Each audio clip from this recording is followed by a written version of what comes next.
സംസ്ഥാന സർക്കാർ കടുത്ത സാമ്പത്തിക പ്രതിസന്ധിയിൽ ഉഴറുകയാണ്. കടമെടുക്കാൻ അനുമതി ലഭിക്കാതെ മുന്നോട്ടു പോകാൻ സാധിക്കാത്ത അവസ്ഥയിലാണ് സംസ്ഥാന സർക്കാർ. എന്നാൽ ന്യായമായി നേടിയെടുക്കേണ്ടിയിരുന്ന പണം നേടുന്ന കാര്യത്തിലും വൻ വീഴ്ചയാണ് കേരളത്തിന്റെ ഭാഗത്തു നിന്നുമുണ്ടായത്. സംസ്ഥാനത്തിന് ഏറെ ഉപകാരം ചെയ്യുമായിരുന്ന കേന്ദ്ര വായ്പ നേടിയെടുക്കുന്ന കാര്യത്തിലും വൻ അലംഭാവമാണ് കേരളം കാണിച്ചത്. കഴിഞ്ഞ വർഷം അടിസ്ഥാന സൗകര്യ വികസന മേഖലയ്ക്കായി 50 വർഷം കൊണ്ട് തിരിച്ചടക്കേണ്ട പലിശരഹിത വായ്പ പ്രഖ്യാപിച്ചിരുന്നുവെങ്കിലും കേരളത്തിന് അത് നേടിയെടുക്കാനായില്ല. സമാന പ്രഖ്യാപനം ഇത്തവണയും കേന്ദ്രം നടത്തിയിട്ടുണ്ട്.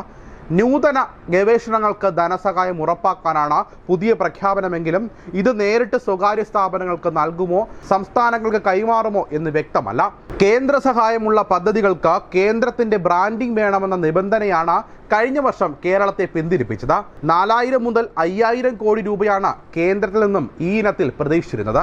എന്നാൽ കേന്ദ്രത്തിന്റെ ലോഗോയും പ്രധാനമന്ത്രിയുടെ ചിത്രവും ഉൾപ്പെടുത്തിയുള്ള ബ്രാൻഡിംഗ് ഒഴിവാക്കണമെന്ന കേരളത്തിന്റെ ആവശ്യം കേന്ദ്രം അംഗീകരിക്കാതെ വന്നതോടെ ഫണ്ട് അനിശ്ചിതത്വത്തിലായി. എടുക്കുന്ന വായ്പ മുഴുവൻ കേരളം തിരിച്ചടക്കേണ്ടതാണെന്നിരിക്കെ വായ്പ നൽകുന്നവരുടെ പേര് കൂടി കൊത്തിവെക്കണമെന്ന നിബന്ധന അംഗീകരിക്കാൻ കഴിയില്ലെന്ന നിലപാടിലാണ് കേരളം. ഈ പിടിവാശി കാരണം 5000 കോടി നഷ്ടമായത് മിച്ചം. കഴിഞ്ഞ തവണ ഉന്നയിച്ച 17 ആവശ്യങ്ങളിൽ ഒന്നുപോലും കേന്ദ്രം അംഗീകരിച്ചിരുന്നില്ല. ഇക്കുറി ബജറ്റിന് മുൻപ് കേന്ദ്ര സംസ്ഥാന ചർച്ചകളൊന്നും നടന്നില്ല. ആവശ്യങ്ങൾ ഉന്നയിച്ച് കേരളം നിവേദനം നൽകിയുമില്ല. കഴിഞ്ഞ ഒക്ടോബറിൽ മന്ത്രി കെ.എൻ. ബാലഗോപാൽ കേന്ദ്ര ധനമന്ത്രിക്ക് നൽകിയ കത്തിലെ ആവശ്യങ്ങളിൽ ഒന്നുപോലും ബജറ്റിൽ പ്രഖ്യാപനമായി വന്നില്ല. സംസ്ഥാന ബജറ്റ് കേന്ദ്ര ബജറ്റിന് ശേഷമാകുന്നത് തന്നെ കേന്ദ്ര പദ്ധതികൾക്ക് സമാനമായ പദ്ധതി പ്രഖ്യാപനങ്ങൾ ഒഴിവാക്കുന്നതിനും കേന്ദ്രവിഹിതം സംസ്ഥാന ബജറ്റിൽ ഉൾപ്പെടുത്തുന്നതിനുമാണ്. കോവിഡ് കാലത്ത് ചെയ്തതുപോലെ സംസ്ഥാനങ്ങളുടെ കടമെടുപ്പ് പരിധി വർദ്ധിപ്പിക്കണമെന്ന് കേരളം ആവശ്യപ്പെട്ടിരുന്നു. കേന്ദ്രം അനുകൂല തീരുമാനം എടുക്കാത്തതിനാൽ കേരളം നൽകിയ ഹർജിയിന്മേലുള്ള സുപ്രീം കോടതി വിധിയിലാണ് ഇനി പ്രതീക്ഷ. അതേസമയം ഇടക്കാല ബജറ്റിൽ സംസ്ഥാനത്തിനായി ഒന്നുമില്ലെന്നതാണ് വസ്തുത. ലോക്സഭാ തിരഞ്ഞെടുപ്പിൽ കേരളത്തിൽ അക്കൗണ്ട് തുറക്കുവാൻ BJP കഠിനമായി പരിശ്രമിക്കുന്നതിനാൽ കേരളത്തെ ലക്ഷ്യമിട്ടുള്ള പദ്ധതികൾ പ്രതീക്ഷയെങ്കിലും അതുണ്ടായില്ല. എയിംസ്, തിരുവനന്തപുരം മെട്രോ തുടങ്ങിയ ദീർഘകാല ആവശ്യങ്ങളിൽ അനുകൂല തീരുമാനം കേരളം പ്രതീക്ഷിച്ചില്ല. കേന്ദ്രം പ്രഖ്യാപിച്ചതുമില്ല.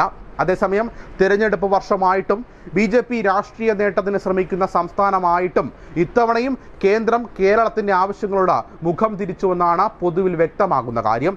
കഴിഞ്ഞ തവണ ഉന്നയിച്ച 17 ആവശ്യങ്ങളിൽ ഒന്നുപോലും കേന്ദ്രം അംഗീകരിച്ചിരുന്നില്ല. ഇത്തവണയും അവഗണനയുണ്ടായി. ഇടക്കാല ബജറ്റായതിനാലാണ് വലിയ പ്രഖ്യാപനങ്ങളില്ലാത്തത് എന്നാണ് കേന്ദ്രത്തിന്റെ വിശദീകരണം. തിരഞ്ഞെടുപ്പിന് ശേഷം വരുന്ന സർക്കാരായിരിക്കും പൂർണ്ണ ബജറ്റ് അവതരിപ്പിക്കുക.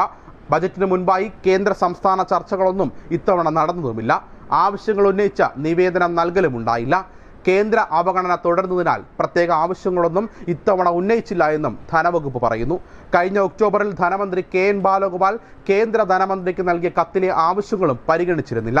കേരളത്തിന്റെ പ്രധാന ആവശ്യമായ സിൽവർ ലൈനെ കുറിച്ച് ബജറ്റിൽ പരാമർശമില്ല. All India institute of medical science centre ഇത്തവണയും കേരളത്തിന് ലഭിച്ചില്ല. കോഴിക്കോട് കിനാലൂരിലാണ് സംസ്ഥാന സർക്കാർ എയിംസിനായി സ്ഥലം കണ്ടെത്തിയിരുന്നത്.